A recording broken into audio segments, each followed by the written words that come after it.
अरे भाई, पूजा पे बैठिए, शगुन का समय निकला जा रहा है। मुझे और भी जगह पूजा पे जाना है। जी पंडित जी। टोनी, जरा पंडित जी का टाइम पास कर। ठीक है ठीक है। पंडित जी, आपने मुझे पहचाना नहीं? नहीं। हम रमाकांत गड़गड़े के पास मिले थे। अच्छा। उनकी पूजा में आपने हवन किया था उनके गैरेज में। अरे कमाल कर दिया, अपने शुभ हाथों में जो हवन किया था आपने। अरे बाप राज, उनकी 25 फैक्ट्री है। अच्छा? हाँ भाई, सब भगवान की कृपा। भगवान की कृपा कहाँ, भगवान का बड़ा, आपका बड़प्पन है जो भगवान का नाम ले रहे हैं आप। ये जो आपने हवन किया तो भगवान को मनवा के आपने अपना हांडा हांडा के यहाँ जो पूजा किया आपने ढाबा में, है पूजा किया आपने, हवन किया, उसके दूसरे दिन ही उसके नीचे एक हांडा मिला, हीरे मोतियों का हांडा। आज पता है कहाँ है वो हांडा? युगांडा। अच्छा? हाँ, वहाँ हीरो हांडा का बड़ा शोरूम बनाया है, वहाँ हवन के लिए बुलाएंगे आपको। है ना? बड़ी कृपा है महाराज आपकी। एक टोनी बहुत चालू है, उल्लू बनाता है पंडित को।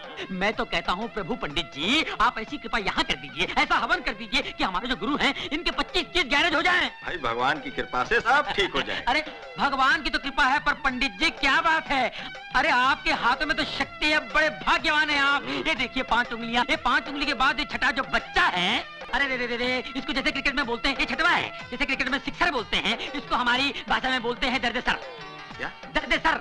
इसके कारण कभी कभी आपके सर में दर्द भी होता होगा। पंडित जी कमाल है, देखिए पैर छू रहा हूँ, बड़ी बात नहीं कह रहा हूँ, थोड़ा बहुत जानता हूँ मैं। देखिए आप इतने ऊपर जाएंगे कि किसी को नजर नहीं आएंगे। बहुत भाग्यशाली हाथ है। और देखिए गुरु की गोद में शनि बैठा है, परेशान कर रहा था, चला गया। पहले आपका शुक्र मलाड़ में था, गुरु वर्ली में था, और ये जो मंगल है वो जंगल में था। साहब जी आगे, साहब जी आगे। नमस्ते। Good morning. आइए सर। सॉरी, आने में थोड़ी देर हो गई। कोई बात नहीं। आओ। ये जरा फाइल पकड़ना। Welcome welcome. कैसा है? अच्छी। नमस्ते जी। नमस्ते। आ जाइए। हाँ चलो बैठिए सर। यहाँ आ जाइए। आ जाइए। लो बैठिए बैठिए। क्या हुआ? रुमाल रुमाल है? रुमाल है आपके पास? नहीं। चलो उधर बैठो। अच्छा जी। साहब जी। हाँ जी पंडित जी, शुरू कीजिए। नारायणाय नमो नमः। ओम मंगलम भगवान विष्णु, मंगलम गरुड़ध्वज, मंगलम पुंडरीकाक्ष, मंगलास्तनो हरि, सर्व मंगल मांगल्ये, सर्वार्थ साधके, शरण्ये त्र्यंबके गौरी, नारायणी नमस्तुते। ओम चंद्रमसे नमो नमः स्वाहा, ओम भौमाय नमः स्वाहा, ओम बुद्धवे नमः स्वाहा, ओम शुक्रवे नमः स्वाहा, ओम शनिवे नमः स्वाहा, ओम पूर्णेति पूर्णमिदं स्वाहा, ओम गणानान्त्वा गणपति गुंगवामहे प्रिया।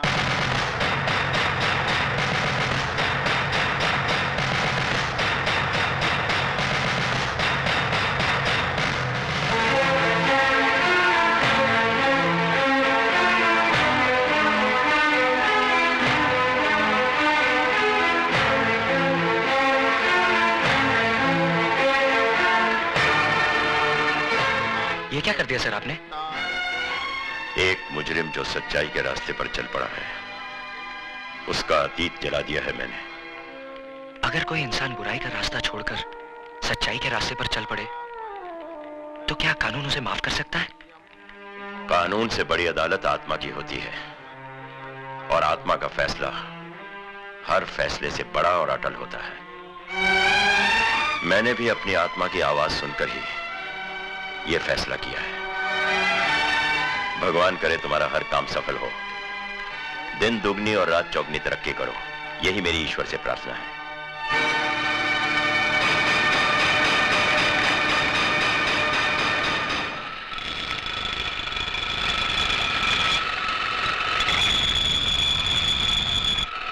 समझा?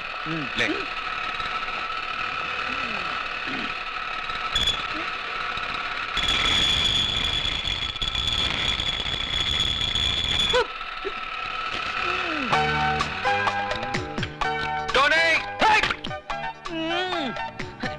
बड़ा पाव देखो, पूरा काला तेल पाव हो गया।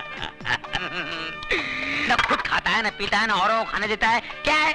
चिल्ला मत। जाके दूसरी गाड़ी में देख पेट्रोल है कि नहीं, डिलीवरी देनी है। हाँ देखता हूँ। 7-11 का पाना दे। इनका टका सो रहा है। चल।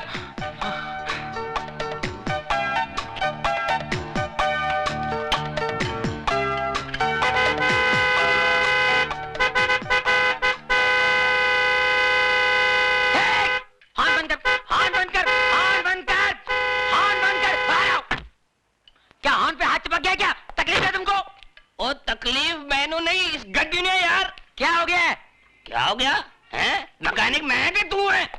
पापा जी बात सुनिए क्या है कि मरीज जब डॉक्टर के पास जाता है तो मरीज खुद बताता है कि मेरे पेट में दर्द है, मेरी पीठ में दर्द है, मेरे मुंह में दर्द है, मुझे उल्टियां हो रही है, मुझे जुलाब हो रहा है। मैं पूछ रहा हूँ इसे क्या हो गया है? क्या हो गया है? ओ यार ये चटके दे दे के बंद पड़ गई है यार। बंद पड़ गई। मिर्गी खोलो खोलो, बोनट खोलो, जल्दी खोलो, बोनट खोलो, फौरन खोलो, जल्दी खोलो। मुर्गी इंजन कहाँ है? तो मुर्गी इंजन किधर है? मैं भी हैरान हूं, इंजन किधर है? अरे मैं तो परेशान हूँ कि गाड़ी यहाँ तक आई कैसे? मैं खुद चला के लेके आया इसे यार। आप खुद चला के लाए? हाँ जी। जरा याद कीजिए रास्ते में कहीं यहाँ वहाँ तो नहीं गए आप? और नहीं यार, सवाल ही नहीं पैदा होता यार। अरे भाई ये बम्बई है, नजर जरा फिरी तो इंजन गुल। अच्छा हाँ, ऐसा भी होता है? ऐसा होता ही है। ये गाड़ी किससे ली आपने? ये परसों ली है, विदेशी गाड़ी है, अंग्रेज से ली है, इम्पोर्टेड है। परसों ली है, अंग्रेज से ली है, इम्पोर्टेड है, विदेशी है। शर्म आनी चाहिए हम लोगों को।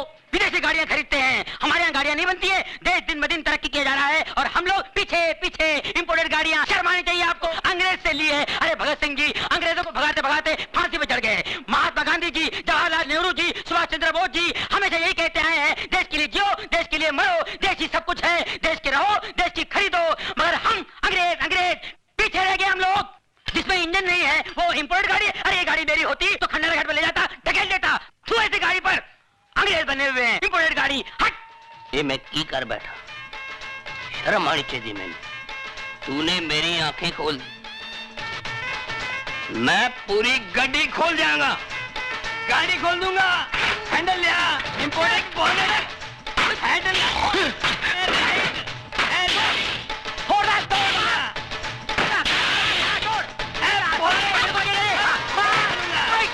देसी गाड़ियों का काम मुझे नहीं मालूम है, विदेशी गाड़ी लेके आए। बोले मालूम है कहाँ इंजन? फोड़ दे बगैर इंजन की गाड़ी, फोड़ दे। घंटा गया गैरेज से, इन गाड़ियों से पाना वाना फोड़ दे। ये पूरा गैरेज तोड़ दे, तोड़ दे। ओए हाँ, ये रहा इंजन कहाँ से आया भाई? पापा जी एक मिनट देखो, इस गाड़ी का यहाँ है इंजन। बाप रे मर गए पापा जी। जब पता ना हो कि कहाँ है इंजन, न खरीदो ऐसी गाड़ी प्यारे इंडियन। इसीलिए कहता हूँ बी इंडियन बाय इंडियन। 9 बजे का शो है और तुम अभी तक तैयार नहीं हुआ। अरे बिगिनिंग नहीं देखेगा तो मजा नहीं आएगा ना। मैं तो कब से तैयार हूँ मिसेस डेविड, बस उन्हीं का इंतजार कर रही हूँ। अरे वो आने वाला नहीं है, लिख लो तुम। अरे उसको कान खुजाने का फुर्सत है, तुम बात करता है। ए टोनी, काय को फालतू का बात बोल के हमारा बेबी का दिल दुखाता है? हाँ, अजय ने उसको प्रॉमिस किया है कि वो उसको 9 बजे का पिक्चर दिखाएगा, उसको डिनर में लेके जाएगा, है ना? अरे सवाल ही नहीं उठता है। क्यों? अरे सिस्टर देखो मैं क्या बोलता हूँ, जो आदमी दिन रात दारू पीता है उसको क्या बोलते हैं? अल्कोहलिक। और जो आदमी दिन रात काम करता है उसको क्या बोलते हैं? वर्कोहलिक। वर्कहॉलिक। हाँ। बस अपने गुरु को वर्कहॉलिक हो गया है, वो आने वाला नहीं है। अरे कैसा नहीं आएगा? अरे भाभी मेरे को बहुत भूख लगा, पहले मेरे को खाना खिला दो बस। अरे कैसा? अरे रुको मैन, तुम किधर जाता है? किचन में टोनी को खाना देने। उसको हम खाना खिला देंगे। तुम एक बात हमारा ध्यान से सुनो, हमारा जो डेविड था ना, वो भी ऐसे ही करता था, काम में सब कुछ भूल जाता था, सब कमिटमेंट भूल जाता था। हम भी कमती नहीं था, हम भी उसका काम पे पहुंच जाता था और 2-4 ऐसा पोज मारता था कि डेविड खल्लास हो जाता था। अरे जल्दी से शटर डाउन करके हमारा साथ में निकलता था। तुम समझ गया ना हम क्या बोलना मांगता? ये मर्द लोग को कंट्रोल में करने का वास्ते थोड़ा 2-4 पैर पैतरा मारना मांगता। तुम समझ गया ना? समझ गई। अरे समझ गया तो खड़ा काय को, जल्दी से जाओ, उसका भी शटर डाउन करो। गो मैन गो, जाओ ना। सिस्टर मान गया तुमको, you are great. Thank you, thank you.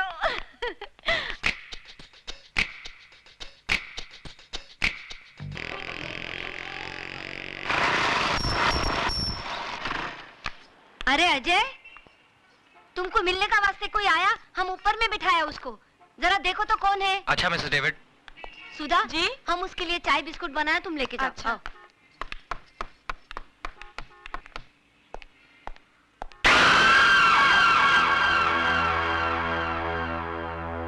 क्यों शिवा, मेरे को देख के खुशी नहीं हुई तेरे को? नहीं अन्ना, ऐसी बात नहीं है। तो आ, अन्ना के गले लग जा। आजा मेरे बच्चे, शिवा आजा। हाँ, मेरे को बहुत खुशी हुई कि तूने घर बसा लिया, लेकिन मेरे को दुख भी हुआ कि तू अन्ना को भूल गया। चल कोई बात नहीं, अब मैं तेरे को लेने आया हूँ। अपना सामान बांध और मेरे साथ चल। नहीं अन्ना, अब ये मुमकिन नहीं। अब मैं तुम्हारे साथ नहीं चल सकती। मजाक करने की आदत गई नहीं तेरी। अरे अन्ना की दुनिया तो बहुत उदास है रे तेरे बगैर। चल वापस चल शिवा। मेरा नाम शिवा नहीं, अब अजय है। नाम के साथ साथ पेशा भी बदल दिया है मैंने। हथियार की जगह औजार और खून की जगह पसीना बहाना सीख लिया है।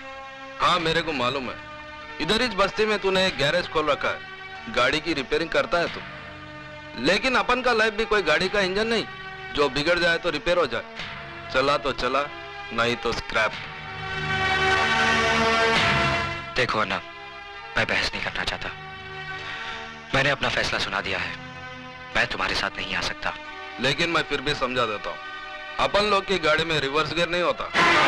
हाँ, इसलिए सिर्फ आगे बढ़ना चाहता हूँ, नहीं लौटना मुझे उन रास्तों पर जिस पर बेगुनाह इंसानों की लाशें खून से लिथड़ी पड़ी हो।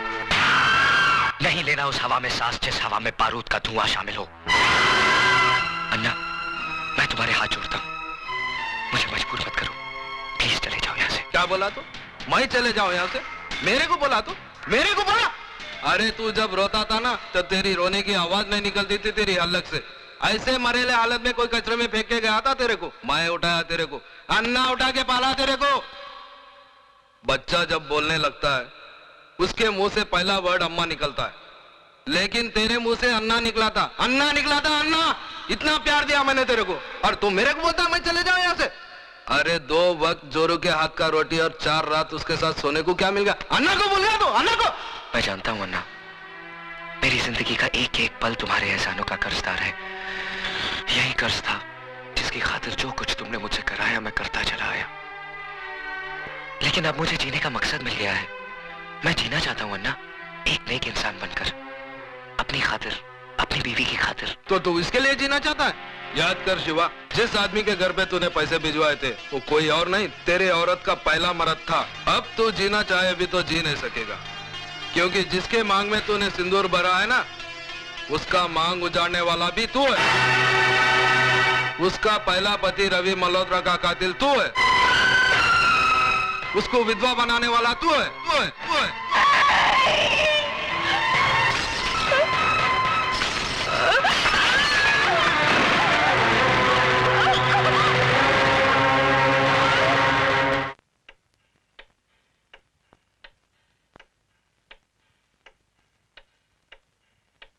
उसका सुहाग उजाड़ने वाला तू है, उसको विधवा बनाने वाला तू है शिवा, तू। पुलिस से क्यों भाग रहा था? पुलिस से क्यों भाग रहा था?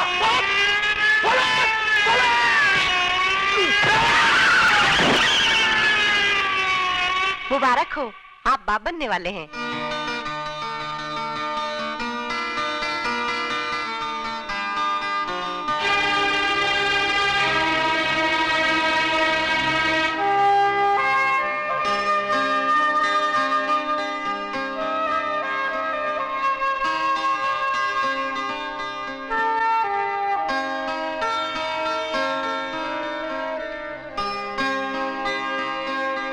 अपनी ही करनी का फल है नेकी और रुसवाइयां। आप ही के संग चलेंगी आपकी परछाइयां। ए मैन, तुम काय का वास्ते मुंह लटका के खड़ा है? अरे तुम्हारी लाइफ का सबसे बड़ा गुड न्यूज आज हम तुमको देंगे। तुम फादर बनने वाला है। यस फादर, और हम दादी। अरे हमारा तो दिल करता है कि जोर से नाचेंगा, गाएंगा, चिल्लाएंगा कि हम दादी बन। मिसेस डेविड, हाँ? हॉस्पिटल में शोर मचाना मना है। Sorry sorry. कांग्रेचुलेशंस। जश्न तो हम सब मिलकर कल बस्ती में मनाएंगे। हाथ भी लगाया, खून की बू आती है मुझे तुम्हारे जिस्म से। नफरत है मुझे तुमसे, नफरत। इससे बड़ा अभिशाप और क्या होगा मेरे लिए कि जिसने मेरा सुहाग उजाड़ा उसने मेरी मांग भरी। मेरी बदकिस्मती है ये कि एक कातिल के खून का खतरा मेरी कोख में पड़ रहा है। जी तो चाहता है कि जन्म से पहले इसे मार डालूं, लेकिन क्या फर्क रह जाएगा तुम में और मुझ में? मैं तुम्हारी तरह खूनी नहीं हूं।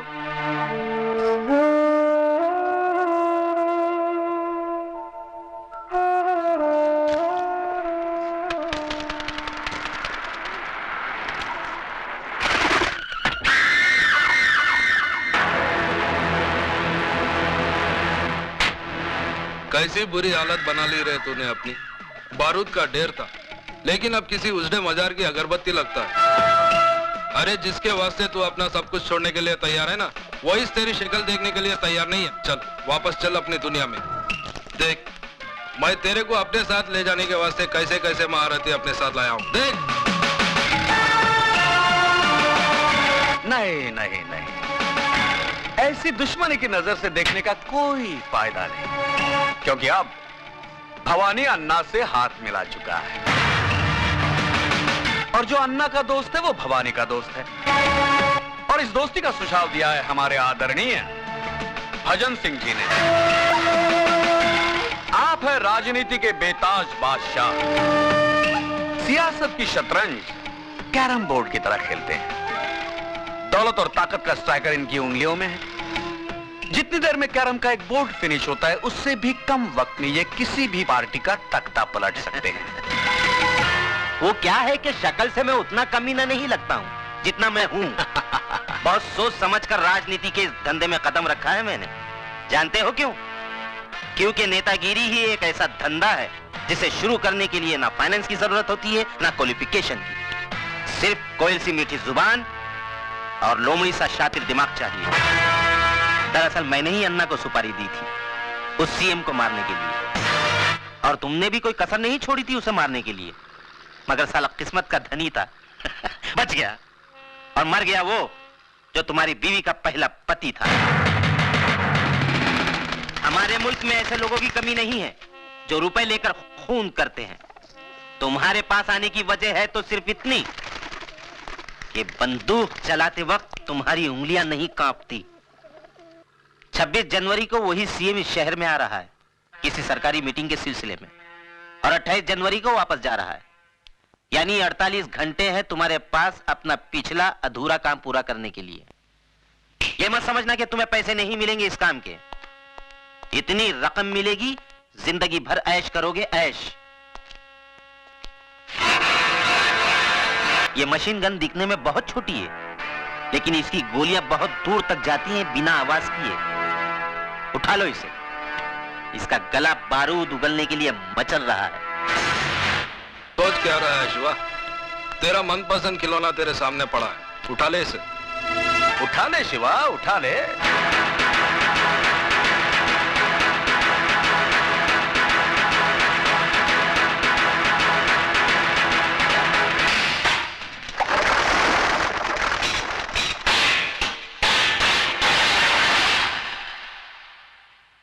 भजन सिंह, जब मैं चलना सीख रहा था तो अन्ना ने उंगली की जगह रिवॉल्वर की नाल थमाई थी मुझे।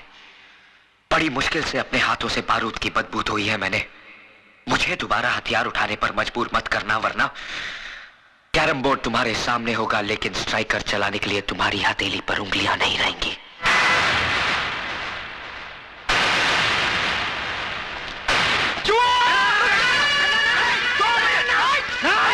पागल हो गए हो? तुम्हें तो खुश होना चाहिए अन्ना, क्योंकि आज भी वही तेवर, वही जुनून, वही आग है इसमें। अब तुम देखना, मैं इस आग में अपनी राजनीतिक बुद्धि का तेल छिड़ककर इसे कैसे ज्वालामुखी बनाता हूं। उड़ा दे इसे।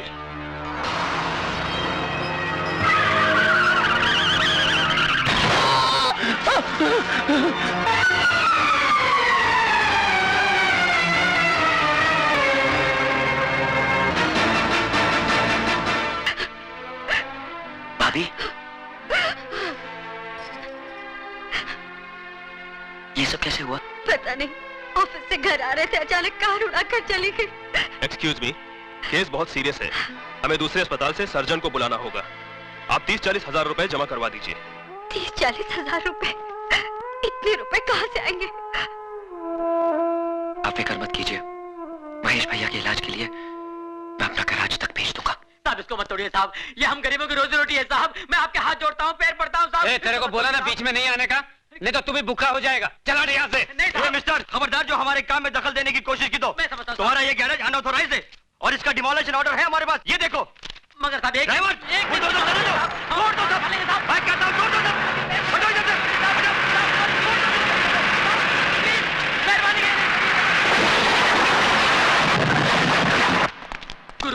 बेअदब हो गया, बहुत गड़बड़ हो गया। म्युनिसिपालिटी वालों ने अपना गैरेज तोड़ दिया। मैंने उनको बहुत समझाया, गिराया कि मत तोड़ो, कहते हैं गैर कानूनी है।